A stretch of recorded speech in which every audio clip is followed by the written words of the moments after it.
এয়ারপোর্টে এভাবে আসতে হবে সেটা আমরা কখনো চিন্তা করি নাই, কিন্তু আমরা আশা করব যে আর যেন আমাদের মৃত্যু দেখতে না হয়, এই এই অবস্থার এই যুদ্ধের অবসান ঘটে। এসেছি খুবই হৃদয় বিদারক একটা অবস্থায়।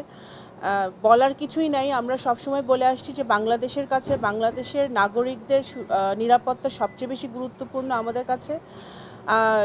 আমাদের এই যে ভাইটি আজকে এসেছে, আলী আহমেদ, ওর পরিবার আজকে এখানে এসেছে, ওনার পরিবার ওনাকে আমাদের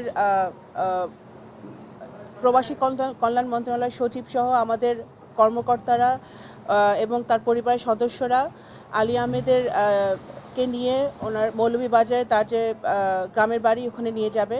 আমাদের প্রবাসী কল্যাণ মন্ত্রী আরিফ সাহেব অলরেডি মৌলভীবাজারে অবস্থান করছেন।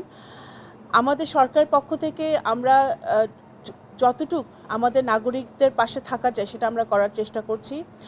এখানে আজকে আরও দুজন গতকালকে আপনারা শুনেছেন ইতিমধ্যে রিয়াদে নিহত হয়েছে, এবং তাদের পরিবারের সাথে ইতিমধ্যে আমাদের প্রতিমন্ত্রী বলেছেন আমরা যোগাযোগ করেছি, কথা বলেছি, এবং তাদেরকে কিভাবে আমরা খুবই শীঘ্রই আমরা দেশে ফিরিয়ে আনতে পারি সেই কাজও আমরা করছি।